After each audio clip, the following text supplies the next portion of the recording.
Hello, good morning, everyone. It's shortly after 7:30 a.m. and we are here at our regular Coffee, Buses and Politics live stream.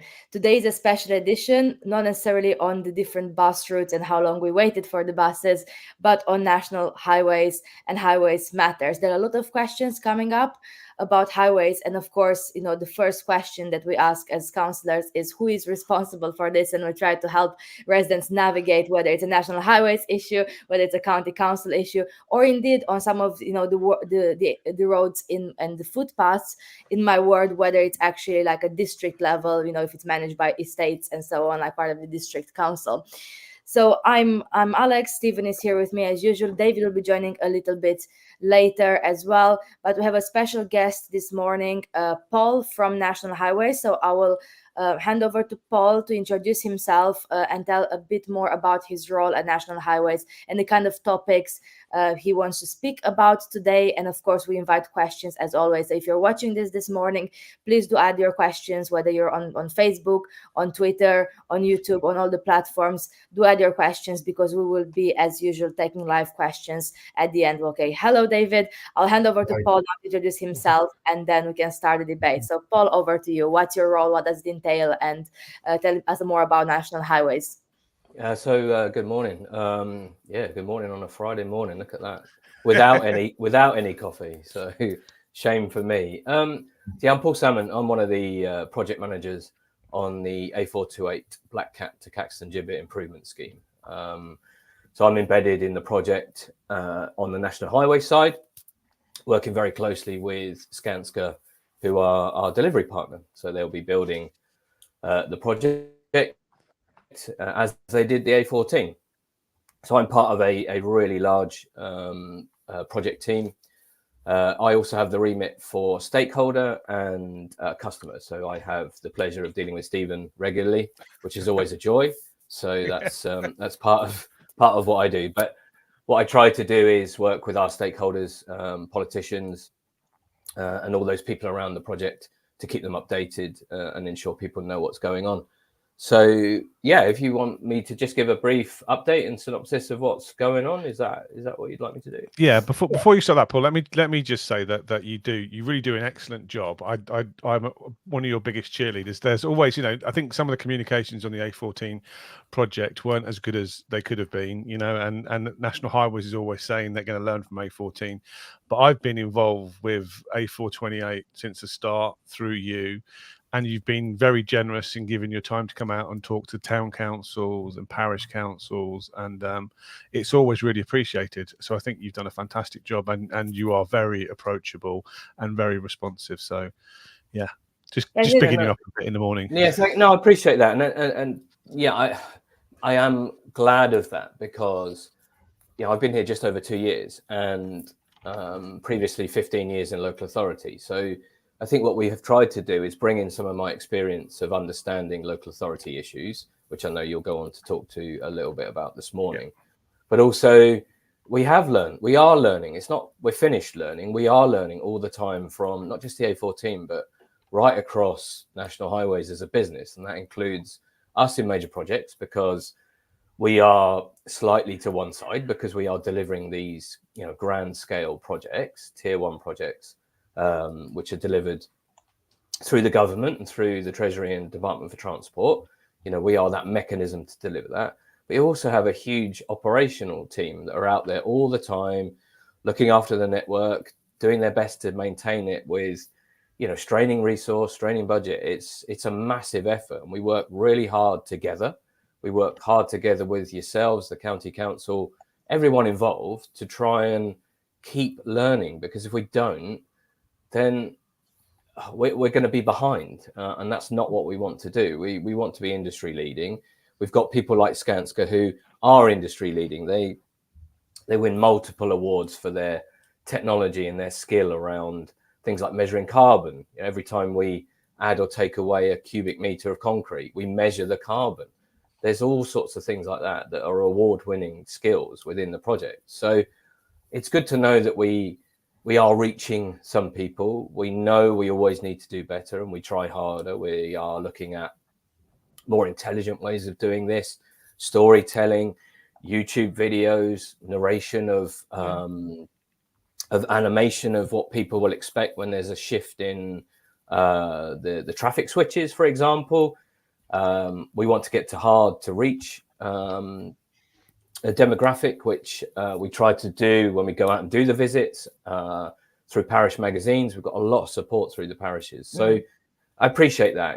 It's something that we as a project are working hard to learn from the A14, because it was our neighbour project, but also everything else that's going on in the country. The 303, the A47 projects, the M1 is having its work at the moment for the smart motorways retrofit, because of obviously everything that's gone on around smart motorways. So there's a lot in and around our network that's going on that we constantly learn from, and I am one of those conduits that does that tries to facilitate that learning. Yeah, I absolutely. think the communication, I think, is really important, because I'll start with this question before we go on to the Black Cat roundabout update and the project update in more detail. But one of the issues from, like, I guess, a councillor perspective and from a resident perspective is identifying who is responsible for what, especially in an area like Cambridgeshire, where we have, of course, the Greater Cambridge Partnership doing some of the work, some of the bigger projects. We have, like, district councils, parish councils that you're engaging with. You have, like, the county council, and of course National Highways. So if you were to explain to, like, a resident, like, on the doorstep, like, really simply, like, what is National Highways actually responsible for, what type of roads, just to start from that kind of question, as opposed to, let's say, the county council or other projects in our area, how would you communicate that to people? Yeah, okay, thanks.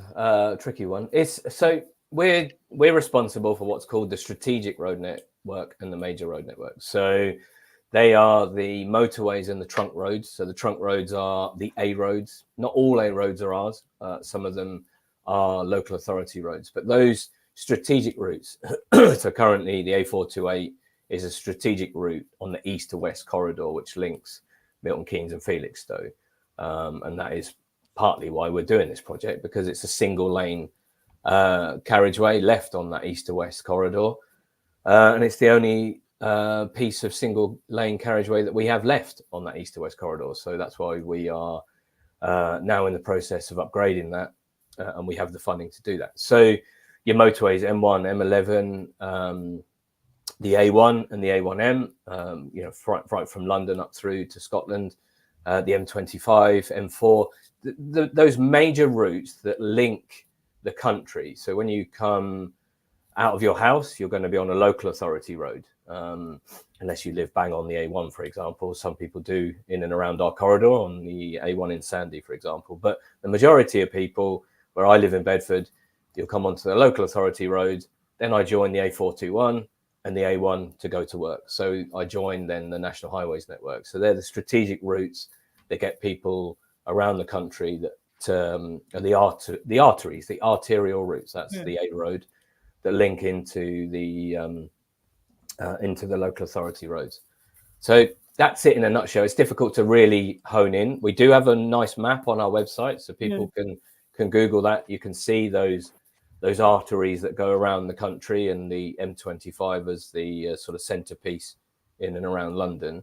But that's generally what it is, Alex. That's how it links in. That's what we're responsible for, what we look after. So there's two facets. Obviously, we're major projects, so we're building the new roads, and then that's handed over to our operational colleagues who look after and manage those roads on a day-to-day basis, just like your colleagues do in the county council. So let's look at one of the major projects at the moment, and, like, at this point I will hand over to Stephen, because he's one of the local county councillors involved. So, like, on the Black Cat roundabout, to have your questions. And I guess also curious, like, from a resident perspective, what do you hear from people in your division, Stephen, about this, and, like, what has been the communication around it, and what do residents want to know more about the Black Cat project? So let's start off by talking about what the road's going to be called, because most people at the moment know it as the A428. But when it's finished, Paul, what number is it going to be? It'll be the A421. The A421. So yeah, which is the road that goes from Milton Keynes, basically. So it's going to be a continuous highway, isn't it? Which is, I guess, why they're changing the designation. That's it. That's absolutely right. Yeah. so it's a bit confusing when you talk to people because I'm always like A420, A421, but everybody knows what the black cat is, and most people around here know what catch and give it is. So that's obvious to most people. The original project, it wasn't without controversy, was it? Because it was delayed for what, 3 months, 4 months, 5 months by a judicial review from people called the Transport Action Network, who I think made some quite reasonable objections about building new roads to do with sustainability and induced traffic and active travel. And I don't disagree with almost anything they said in those judicial reviews. I know it was a big pain in the arse for National Highways, but yeah, if I talk to people on the doorstep or at parish council meetings, there is almost universal support for this road. So my residents really support it. So Paul is generous enough to come out to parish council meetings, town council meetings, and mostly he gets, National Highways hasn't always had the best reputation in the past, but he gets an easy time because people really support this project. So despite those concerns, I think it is very popular locally. It's particularly popular in St Neots because it addresses the problems with access to Cambridge. At the moment, if you try and get to Cambridge, you get caught up mainly on the Caxton Gibbet roundabout and a few other roundabouts on the way in as well. And so for us, it's going to revolutionise access to Cambridge. And, we were joking this morning about this is not about buses this morning. But of course, we do have buses that run into Cambridge. And it will almost certainly help bus times and bus access to Cambridge as well. Now, what happens at the other end is another question if we're funneling more traffic into Cambridge, but that's not actually Paul's problem. That's our problem to sort out as well. So I would say this road improvement is very, very popular and hotly anticipated as well. And despite the fact that any major road project involves a bit of disruption and a few diversions. And I actually, on the other night, I came back from Huntingdon District Council earlier this week, and I've got an electric car, and I had about 30 miles of charge in it, and the drive's only like 12 miles. Well, I think it was less, but I drove down and then sort of got diverted around some routes and ended up with 0 miles left on my car and had to make an emergency diversion to Camborne and sat in Morrison's Camborne charging my car. So there's always disruption, but I think the other thing is that the communications from National Highways has been really, really good in advising people when the roads are going to be shut, when they're going to be open. Paul's always been a good conduit. He's, any of my villagers know they can reach out to him if suddenly they see peaks in traffic as well. So yes, there's going to be some disruption, but I think, so far I've heard very little negativity about this, and I think there's wide public support. But maybe we'll see from the questions if that's true or not later. So there are some questions. I'm not sure if anyone wants to add. David, do you have any views on this project before I go on to a next topic? Because there's some questions around safety I would like to take on next. But if you want to express your view about this one. I mean, I suppose the question I have is how this ties in with things like East-West Rail, and there seems to be quite a lot going on in that corridor, but also more broadly in terms of getting people. Cambridge feels like it's outgrown itself, but is an economic hub for the area, and it's like how does it, are the Black Cat improvements to support that? How future-proofed is it, and so on. I mean, I do have a few other questions about communications around other projects, but I might save those to the end so that if that's all right. Yeah, Paul, do you want to come in on the first question? I think with the comms questions, I will address some of those at the end as well, because I got some of the public questions on this. But yeah, if you want to say anything, Paul, on David's first question before we go on to the next ones. Yeah, sure. So our project is to unlock that east to west corridor, that travel corridor. Like I said, the A428 currently is a single carriageway road. We know the issues that has with queuing. Excuse me, with queuing. There is a safety aspect along that corridor at the moment. So we need to unlock that corridor, and so that's why the funding is now available and it's been released to facilitate that east to west movement, because that is, like I said, that final pinch point on our strategic network, and we need to unlock that. It just happens that actually that then ties into the Black Cat roundabout, which enables us to significantly upgrade that and create that as a free-flowing junction, and also improvements to Cambridge Road and Caxton Gibbet, which will allow that dual carriageway just to continually move east to west and fly over the Black Cat roundabout. In terms of East-West Rail, of course, it's a high-level project. It's a government project. It's Department for Transport. So it is something that we speak to them about. We speak to them at a very strategic level, a very high level. My colleagues speak to them on a fortnightly level. They know all of our plans, and obviously they're releasing more and more of their plans as they progress forward in their program of information sharing, because they're doing that at the moment. They've got a lot of events, as well as moving forward to, I think it's part 1 of their statutory consultation this summer. And they've obviously got to go through the DCO process, the development consent order process, so effectively planning permission. So they've got a long way to go, but because we are in the same world under DFT, then everyone talks.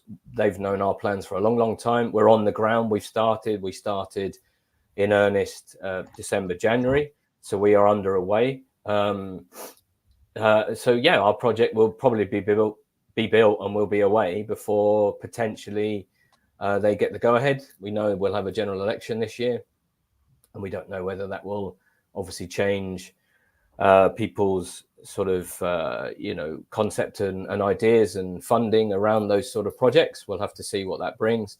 So we speak regularly, we share all the information, but we are obviously our own project, and we will be delivered and gone before I imagine they even get the go ahead and start a spade in the ground, as it were.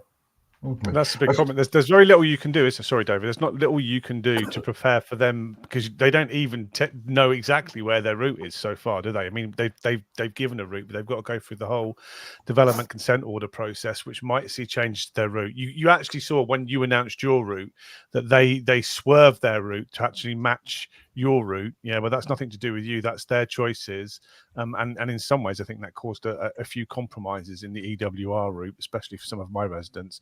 But essentially, like you say, it's going to be finished. You're going to be finished before they start, and so there's very little you can do to prepare for them. I think we've had that discussion in the stakeholder meetings, haven't we? There's not much you can really do. Yeah. The thing, if I can ask you, is you mentioned there the roundabout itself, the Black Cat. Am I right in thinking it's not actually going to be a roundabout anymore?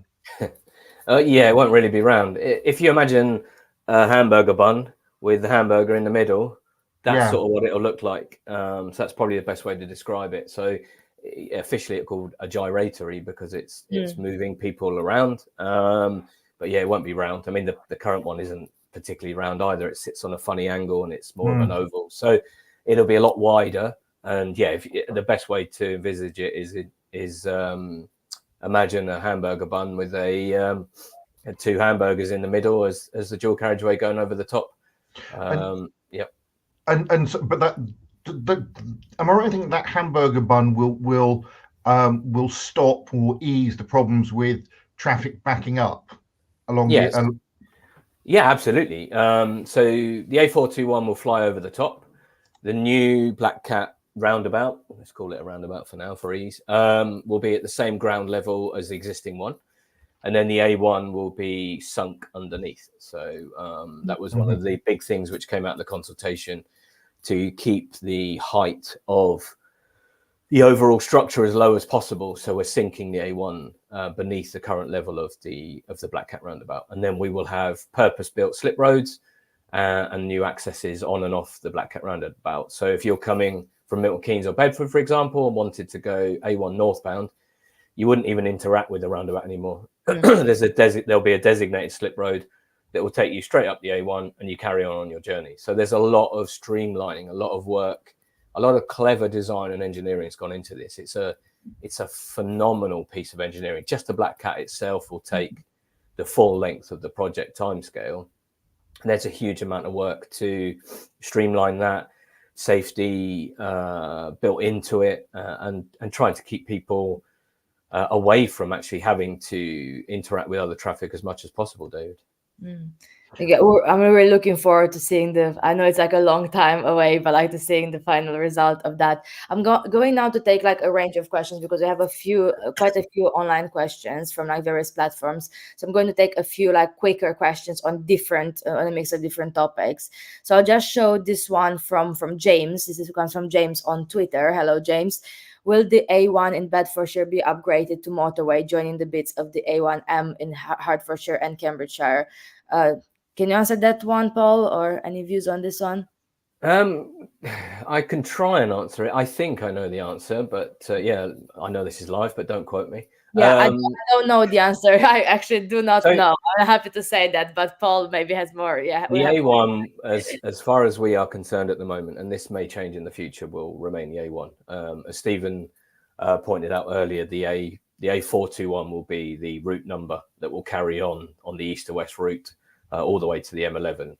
And then the local road will still remain. It'll be handed over to the local authority, to the Cambridge County Council, as well as part of it to Bedford Borough Council. The route number will change, so it'll be the B1428 and the A1428 in various different sections in and out of St Neots and along the route. So the A1, as far as I've seen, being on this project for 2 years so far, there is no indication that we're going to change that and change it to a motorway status. The motorway status changes at Baldock at the A1, and then obviously that carries on down south, and then so we will, I think, remain the A1 from Baldock all the way through as it stands at the moment. There's no plan to change the route number. That may change in the future, but as we stand in terms of our designs, that is what I believe is the case. Thank you, Paul. There are a few questions related, and I'll just like try to wrap those questions around the safety issue. So there's one saying, well, being concerned about the 1,700 lives lost each year on our roads as a result of traffic crashes, 5 deaths. There's a figure quoted, and I'm not sure about the exact figures myself, and maybe hearing more about those of you who have more knowledge about 5 deaths every day. So like those issues around like road injuries and deaths on our road network. I know the county council has the Vision Zero program going on. Like, of course, National Highways for National Highways safety is a very important issue as well. So can we maybe like have just a bit about like all of us like some thoughts about what can we do better, whether it's from a local authority perspective or from National Highways perspective on road safety. So I'll turn to Paul first to say more about like the National Highways perspective and how National Highways are involved in the safety aspect. Yeah. Okay. So yeah, thanks. Yeah, of course. We don't want anyone to be hurt or injured on our roads. Safety is one of our number one imperative that we have as a business. We share the same ethos as the local authorities. We manage that strategic road network. It's a massive, amount of kilometres of carriageway, but obviously it feeds in and out to the local authority road. So we've all got a part to play, like you've set up there, Alex. It's right across the piece. The A428, for example, is doing an awful lot around safety in terms of in terms of designing out a lot of the safety aspects that we have and the known hotspots that we have along the route, and then also working with our local authority colleagues, both with Bedfordshire and Cambridgeshire, on some of those other elements that are outside of our immediate scheme envelope. We're closing off certain junctions on and off the A1 to improve safety. We're building new slip roads, access roads, links into various villages to try and actually just design out and build out those known accident black spots. And a scheme like any scheme, but particularly a scheme of our size, goes through such a rigorous, professional, independent road safety audit process, which reviews what we're going to build to try and design out the safety, but also have an independent expert to review the safety aspect and look at that as well. So there's a huge amount that we're doing. And also we do a lot of campaigns. Our operational colleagues are looking at that all the time. So there's a lot that we do as a business. So I see Stephen's coming in. Yeah. Yes, So I attend a lot of meetings with National Highways, and every National Highways meeting starts with a safety point where which we talk about safety. So I agree that it's completely embedded in their culture.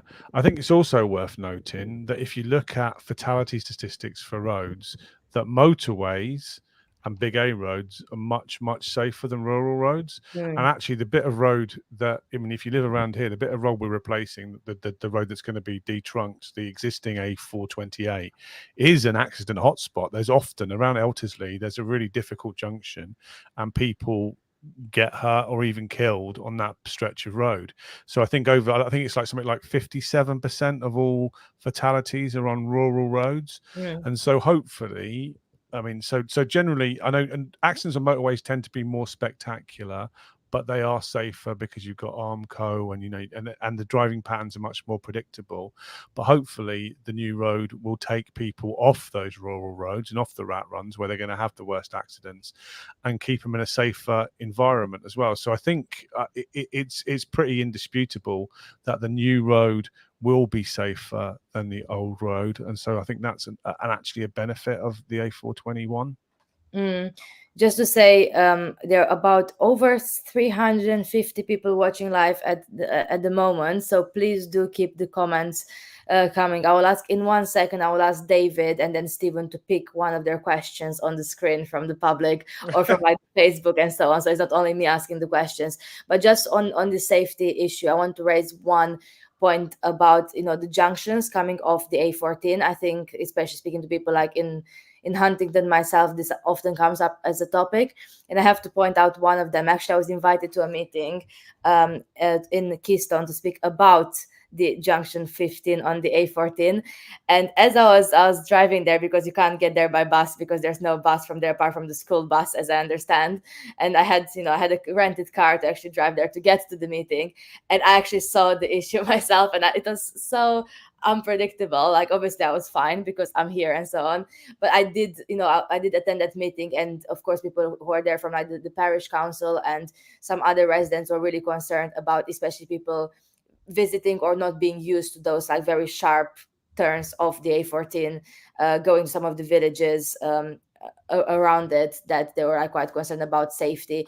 And of course, those were designed a long time ago when perhaps the traffic wasn't as heavy, and especially at the commute time and with more people traveling to Cambridge and to Huntington and so on, it's actually quite difficult, especially to get on the other side of the road. And they were saying, for instance, about travel to school and how like the school travel often has to go round the A14 and take a detour, so it's safe. So it's that kind of like turning back on the A14 is safe for them and the children. So I was wondering if you have any kind of like thoughts around. It's not only like this specific issue. I just give an example because I was there, but I think this is kind of like raised quite a bit about how you get into some of those villages that are like immediately like just straight off the A14, especially at busy times. When it can be perhaps less safe. So any thoughts on this? I'm not sure if David, if this comes up to you, for your residents at all, or Paul, if you want to come in. I mean, I'm happy to come in. It's not something that I know about, Alex. Quite frankly, it's certainly not something I want to avoid. As Stephen said, we're not. Yeah. I'm here. I don't want to avoid questions. I just don't have the answer. And I don't have the knowledge. You're not working specifically on those. And like you're managing like one, like in several specific projects, and like not every single, every single improvement or need for improvement. I'll certainly take it away. I've made a note of it here, and we can share that with colleagues that worked on the A14, and obviously colleagues that will be managing, our part of the A14. But it's not something I have any knowledge of, so I don't want to give any false sort of clues or anything about it. Of course, that's fair enough. I think like what was interesting was that like of course some people think it should be like changed completely, like the complete layout, which obviously it has like a big financial implication. But some people were saying like, well, even putting some better signage or like warning people that like those sharp turnings are coming in a more visible way. Like, of course you do have the signs there, but I think it's also like to do with how people like drive and to what extent you can actually predict and traveling to some of those villages. Do you have any thoughts on this, David? No, I mean, So I'm slightly struggling because I don't really drive, and so I'm not as familiar with the issues. I mean, I was actually thinking more about the train station in Huntingdon. I mean, I don't want to sort of massively have a go at Paul, but it's like as part of that project, there was a lot promised that then didn't happen. But I don't know if we want to come back to that later, just around communications generally. The question around like what the government promised back in like some years ago. Yeah. I mean, 21. There was going to be a travel hub Yeah. at the train station, which then didn't really happen, and it was sort of never clear why, Mm. and it's and it was never. I think one of the things is, so far as I know, there wasn't ever anything saying what had changed. There was never, so there's a, there's a few sort of issues around that are frustrating. There's a similar one with roads being handed over and so on. The A1307. We can probably talk about that process and what's happened, because that was delayed, wasn't it, for a long while, because there was, I think, like a dispute between the county council who are taking on the road and National Highways. There was a dispute, but it was they had to get their ducks lined up, and that took away. And now the 40-mile-an-hour speed limits, which were towards the Huntington end, which were, I think, were originally due to the Armco being pretty old or not complete, have now been extended all the way up the other end, which I think is down to flooding and drain clearance, because that road flooded quite badly, and so the drains have got to be looked at. Do you have any information on that road, or was that outside of your remit too? Yeah, it's not something that I have any dealing with day to day, Stephen or David, in terms of, what you mentioned about the travel hub and what have you. I didn't work on the A14 project. I worked with colleagues that did work on the A14 project, and I'm more than happy to take those away from this morning and seek answers, which, I've always tried to do. If I don't know the answers about my own project, I've always gone away, and I think, Stephen will back up in terms of commitment to answer those questions. So I don't have the answers. I don't know. I don't want to guess, because I don't want to give people wrong information or look foolish. But I can take those away and certainly ask those questions. So we can summarize that, and then I can feed back to you as a group that perhaps you can pick up on your next podcast. Thank you. Yeah, definitely. I think it would be great, because I think it's a question about communications. For example, on the A1307 and the 40-mile-an-hour speed limit, I think like a lot of people like got confused about what's happening, and it's like often difficult to know like what's responsible for what. So initially it was like, well, we put those because the road is at risk of flooding. It was like, oh, it's because the barrier in the middle is not like compliant with whatever. I don't understand the technical detail of that, but like anyway, it was like not safe enough, so like they had to keep it. Then there was this whole like debate around like, is it National Highways, the county council, and the county council like received some funding to be able to improve that. But of course, after that announcement, you're still driving there and you still see like that nothing has changed. And of course, like, residents will ask like, okay, the county council now has potentially some funding to deal with that issue that we raised, and now and still nothing has changed, because we still, it is still a 40-mile-an-hour, and like no one is doing that anyway. So then it's frustrating from a resident perspective, because then it's like people see like that no one is respecting, and it's like, what's the point? What's the point of having those if people don't understand the reason of why that is there? It's very difficult, because then people don't respect whatever speed limit is there. So that is really something we need to perhaps in the next politics and buses live, if we can get like an update about what is going on at the moment from the county council perspective, maybe ask some colleagues in our highways county council highways as well, would be great, because I think it's just like, everyone has a different side of the story. And also like is the question of like, well, when will something change, if something will change there. But I have to say, I'm also like Stephen, we're not on the highways. Are we on highways? No. So I actually don't get like those updates, but I've seen something on the county council website, because there was like just published, which again raised the question about how this type of news actually reaches residents. And that's why, you know, roles like Paul's are so important, you know, engaging with the parish councils, engaging with people who can like share that information locally.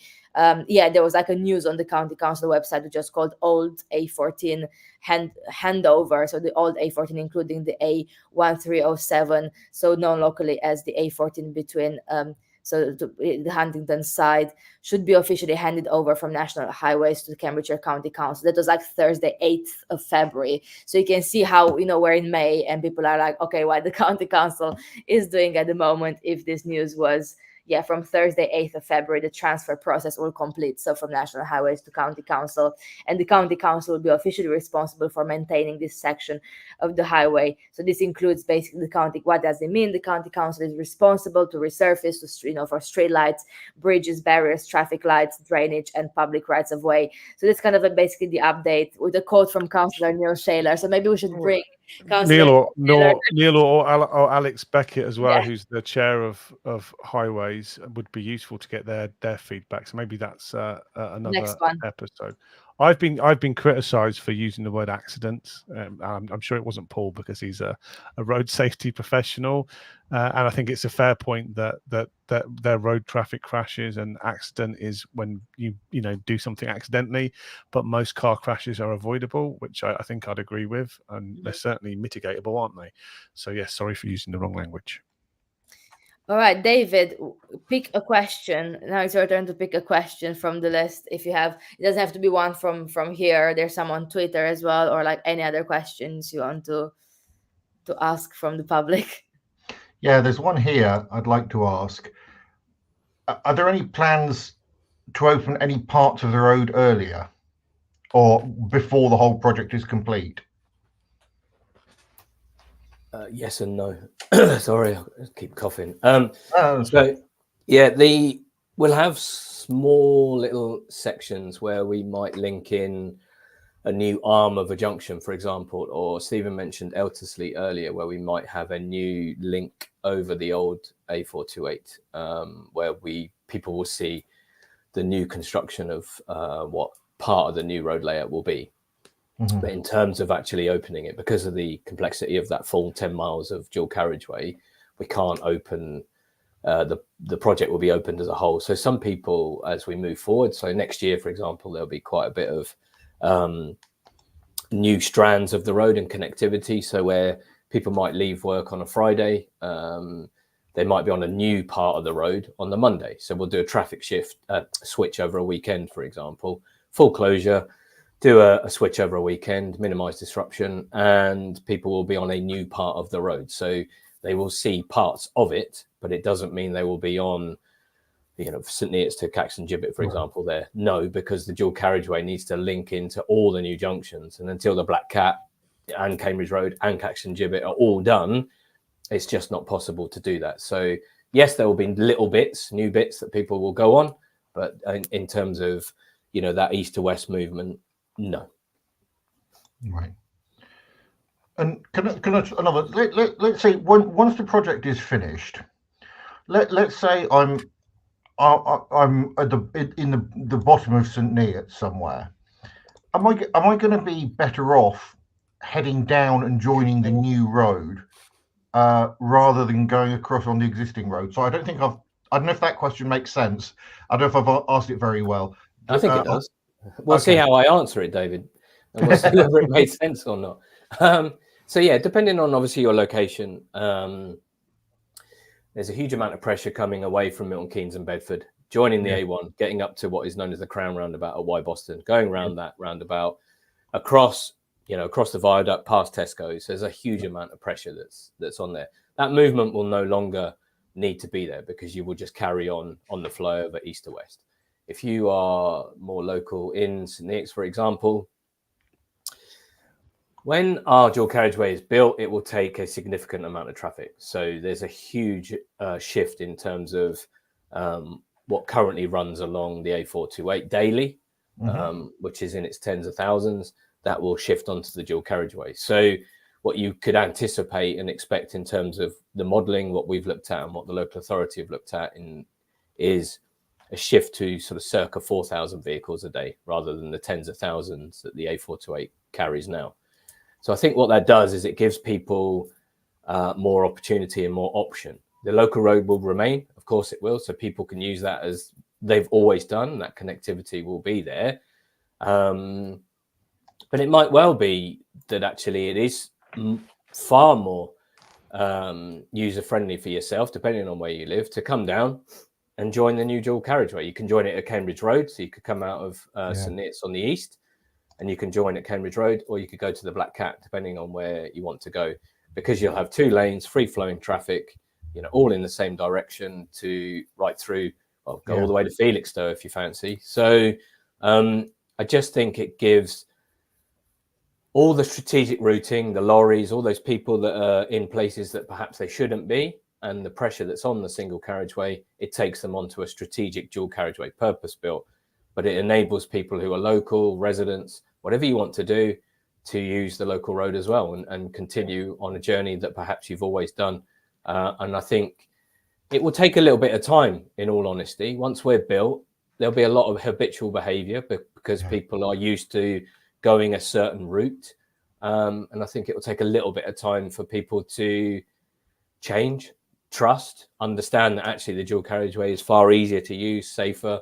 I mean, our modelling shows for a commuter from sort of Bedford to Cambridge about at least an hour and a half a week on their commute. So, and I think that's quite modest. So there's a lot of benefits right across the piece on this, and people will be able to make their own minds up. But obviously the dual carriageway will be significantly better than what people face now. I think it's worth saying that's not just speculation as well, because I've seen there's extensive numerical modelling in which you predict traffic flows and put it through, software programs, which is only modelling, and the actual results might be different, but it's as good as you can do. And so as councillors, we were engaged at a very early stage to talk about the modelling results and where the traffic build-ups might be as well. So yeah, I think a lot of thought has gone into that. I think when you open the A14, did you have a fun run along there, or an opportunity for members of the public to walk?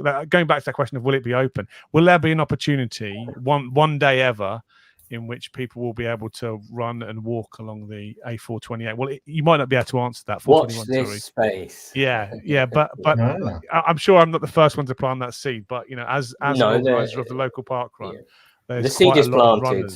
Yeah, the seed is planted, Stephen, from the A14, and because we've got colleagues that have obviously come across, that seed is planted. I don't want to say yes because I don't want to shoot ourselves in the foot and commit to something that might not happen. But the seed is planted, and I think you touched it on there. There's a lot of hard work. There's a lot of skills. There's a lot of people around this project, and there's a lot of things like that. There's a lot of things like the Social Value Fund that's going on. Please go on our website and have a look at that if you're a local community partnership. How much money is going in? Are you funding? So the social value and the legacy pot, we've got smaller projects of up to 250,000. So they're up to £5,000 to £15,000 in terms of funding, and then we've got 1 3/4 million, and that's for projects from 15,000 to 200,000. So there's a lot going on. All the details and criteria are on our website, but we've got a big team. Well, we've got a really tiny team. It's just one lady who's managing the whole lot. We've had a huge amount of interest, but I just please, because we want to help. We want to leave a positive legacy. Get people on our website. There's a section on there. You just got to search for A428 Black Cat in your search engine, and it's leaving a legacy, and it's in there. And we're funding projects as we go along, various funding streams right up to March 2027. We'll share some of those links, including the road network link, like with some of our viewers after in the comments. There are over 400 people watching, and I'm like, every time, like as we're approaching the end, like the last 5 minutes of the live stream, there are more and more people watching. So I'll take one last question. I've got a really important question, which lots of people are worrying about. It's about the welfare of the Black Cat, Paul. What happened to it? Has it been painted? It's been painted, yeah. Yeah, it looks a lot better now than it did when it was in the middle of the roundabout. So currently, the Black Cat structure itself and the kittens are resting, and you've seen it, Stephen. It's at the entrance of our St Neots, our Wintringham compound, where the majority of us are based. So we've We've proudly placed it there. So it's right by our entrance to our compound. We've cleaned it, painted it. We're looking after it. And then there is a group of us reviewing where it could possibly go back in the future. It will go back. As to where, we don't know, because the layout is so significantly different to where it is. And at the right time, we will look to involve the community as well. So what about the welfare of the kitten that's lost its back legs? There's some concern that one of the I'm not sure if it was in a road collision that it lost. It's gone to the highway vets, Stephen. So it'll be okay. And all those are on display at your compound, which is not, you know. It's I think we've posted it on social media as well. You've seen it. All the local politicians pose in front of it. Yeah, obviously. Popular spot. I'll take one more question, which is like a kind of like pretty much a yes/no question. So, are there any plans to upgrade M11 and A4 to one access, as more people will be encouraged to go east to west than north to south towards London?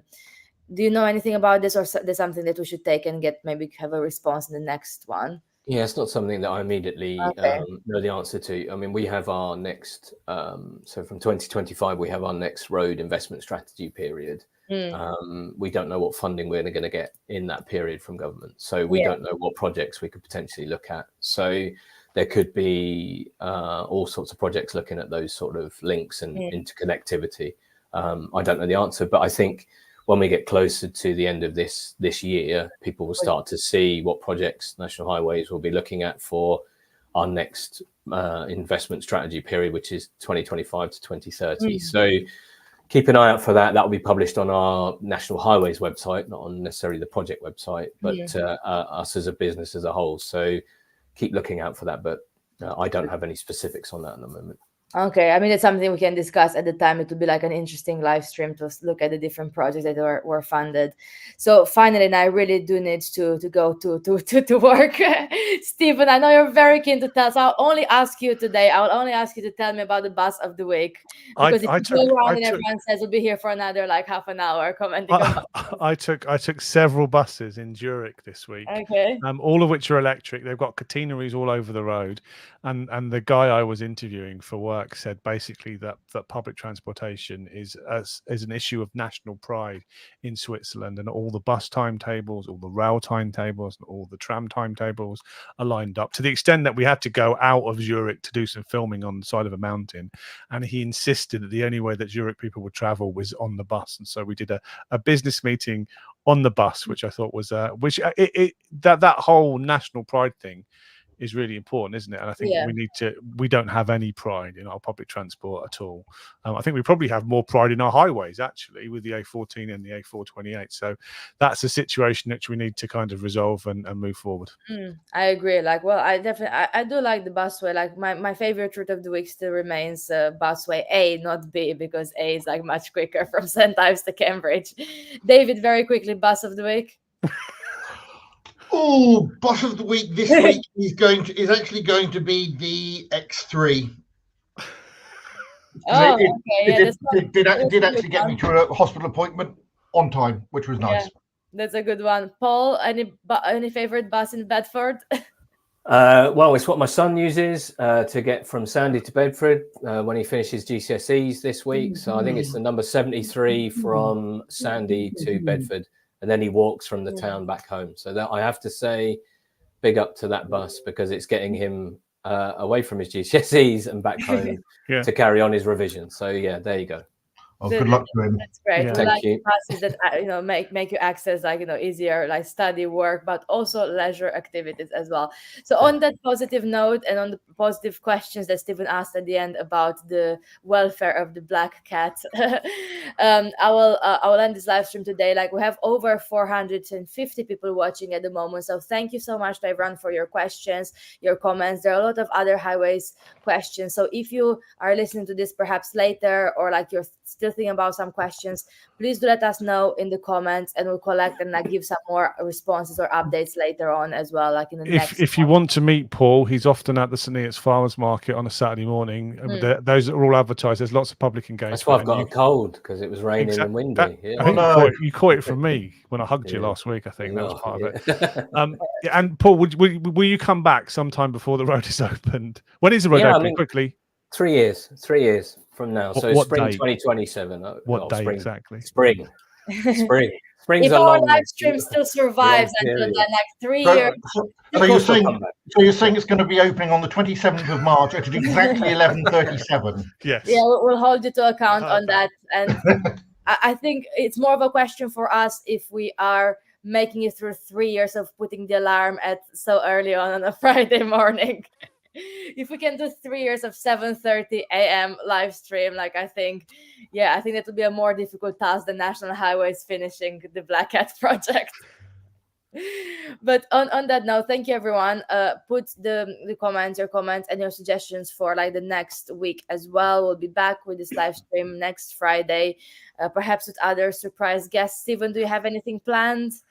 Or we could ask Neil or Alex other Alex to come. oh, on. maybe we can do like county council highways. Yeah. Because we had national highways, and then we can do like county highways and like get some comments about some of the other roads and our bloody network. potholes. We could have a pothole and pothole special. That might be good. Yeah, That'd be pothole popular. special. Okay, we have decided. And the question at the end can be, what's your favorite pothole?